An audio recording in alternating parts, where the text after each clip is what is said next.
तो series combination of resistor के बाद अब हम क्या पढ़ेंगे, parallel combination of resistor. Parallel combination of resistor क्या चीज़ होता है? सीरीज कम्बिनेशन ऑफ रेजिस्टर में इस तरह होता था, जो करंट फ्लो होता था वो एक ही पाथ या एक ही लाइन में फ्लो होता था। मतलब क्या है कि जो सारे रेजिस्टर लगे होते थे वो एक ही लाइन में लगे होते थे, ठीक है। अब पैरेलल कम्बिनेशन ऑफ रेजिस्टर में इस तरह होता है, ये हमारे पास क्या है, रेजिस्टर 1, ये हमारे पास सेकंड रेजिस्टर, और ये हमारे पास थर्ड रेजिस्टर है।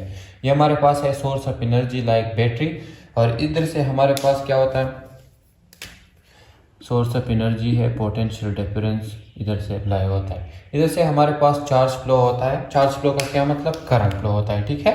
तो करंट हमारे पास इधर से फ्लो होगा, इधर से आएगा। पैरेलल कम्बिनेशन में जो करंट फ्लो होगा वो एक ही पाथ में फ्लो नहीं होगा, उसका पाथ क्या होगा, करंट फ्लो का पाथ डिवाइड होगा।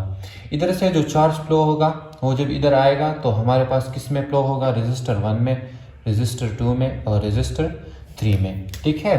करंट जो इधर से आएगा वो क्या होगा, वो इस तरह होगा कि इस रेजिस्टर 1 में हमारे पास जो करंट फ्लो होगा वो I1 में वो I1 होगा।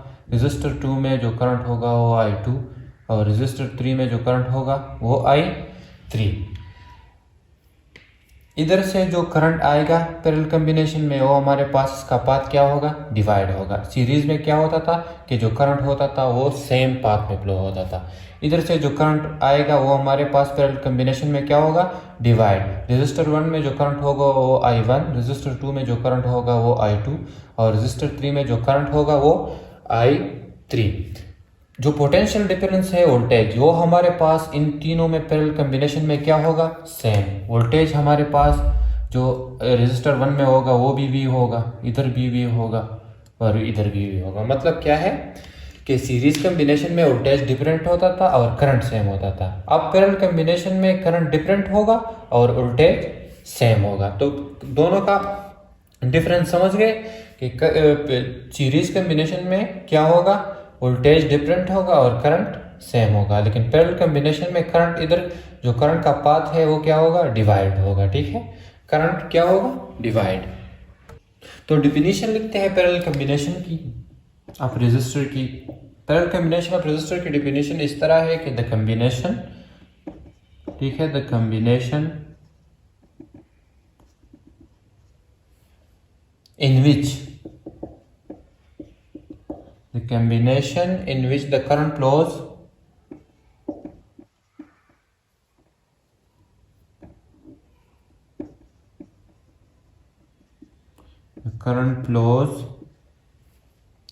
in various or indifferent in various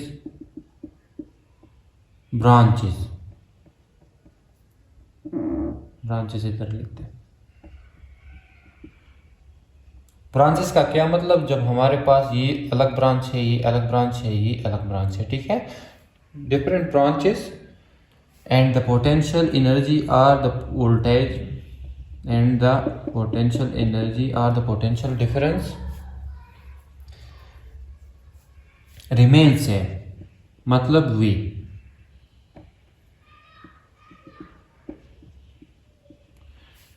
is called parallel combination, is called,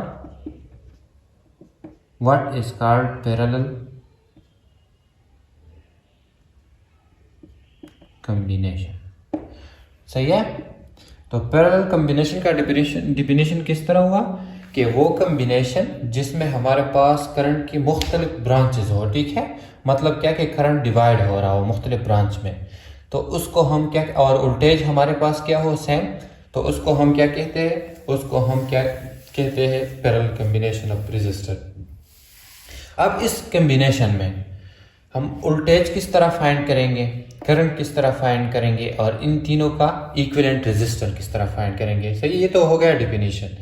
तो करंट हमारे पास जो ये करंट है, इक्विवेलेंट करंट, टोटल करंट, ये करंट हमारे पास बराबर होगा, टोटल करंट बराबर होगा ये करंट जो रेजिस्टर 1 में है प्लस जो रेजिस्टर 2 में करंट है I2 और प्लस जो रेजिस्टर 3 में करंट है I3। तो टोटल करंट हम किस तरह फाइंड कर सकते हैं, जो रेजिस्टर 1 में करंट है इसको ऐड करेंगे रेजिस्टर 2 में जो करंट है और रेजिस्टर 3 में जो करंट है, इन तीनों को ऐड करेंगे, हमारे पास क्या हो जाएगा, टोटल करंट हम इस तरह फाइंड कर सकते हैं, ठीक है। अब वोल्टेज तो हमें मालूम है कि इन तीनों में हमारे पास वोल्टेज क्या होता है, वोल्टेज हमारे पास तीनों में सेम होता है। और जो हम रेजिस्टेंस है उसको हम किस तरह फाइंड कर सकते हैं, तो फ्रॉम ओहम लॉ हमें मालूम है कि वोल्टेज बराबर होता है किसके, करंट इनटू रेजिस्टेंस के, ठीक है। अब जो करंट है ये हमारे पास बराबर होगा किसका, वोल्टेज डिवाइड बाय रेजिस्टेंस का। सो I1 जो करंट है ये बराबर होगा किसका, वोल्टेज इनटू रेजिस्टेंस 1 का, ठीक है। इस तरह I2 जो होगा सेकंड रेजिस्टर में करंट, वो बराबर होगा वोल्टेज सेम और सेकंड रेजिस्टर में। इस तरह जो थर्ड करंट होगा वो बराबर होगा वोल्टेज इनटू रेजिस्टेंस 3। अब हम क्या करेंगे, इन तीनों जो आई की वैल्यूज है ये हम पुट करेंगे इसमें, ठीक है। तो टोटल करंट हमारे पास बराबर हो जाएगा I1 की जगह V into R1 plus I2 की जगह V into R2 plus I3 की जगह V इंटू R3, सही है। इस तरह I हमारे पास किसके बराबर है, V डिवाइड बाय R के।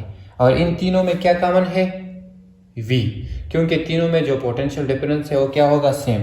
तो V बराबर हो जाएगा I into R1 plus I into R2 plus I into R3, सही है।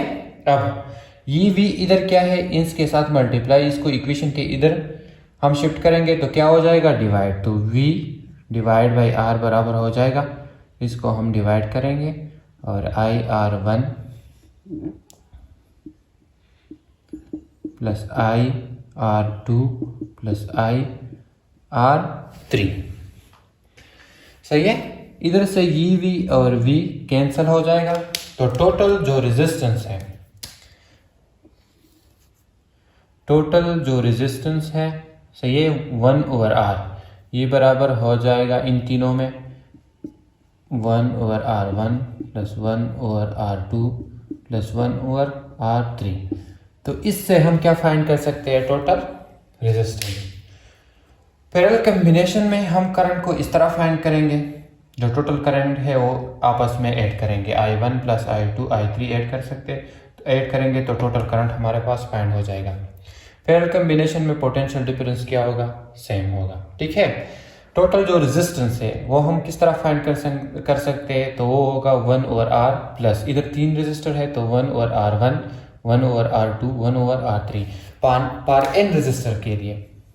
मतलब अगर आपके पास n रेजिस्टर हो लातेदार, तो उसको हम किस तरह फाइंड कर सकते हैं, वो होगा R equivalent into 1/R1 plus 1/R2 dot dot plus 1 RN।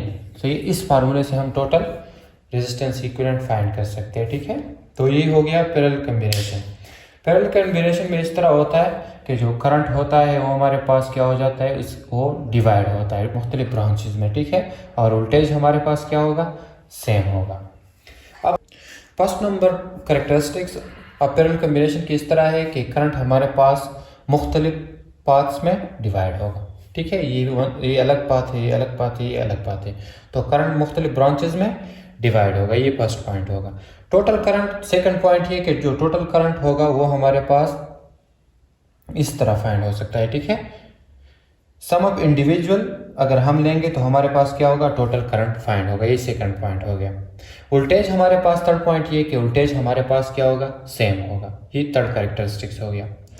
और जो इक्विवेलेंट रेजिस्टेंस है उसको हम किस तरह फाइंड कर सकते हैं, 1/R इक्वल टू इस तरह 1/R1 1/R2 प्लस 1/R3 ली, इस तरह 1/RN तक, ठीक है।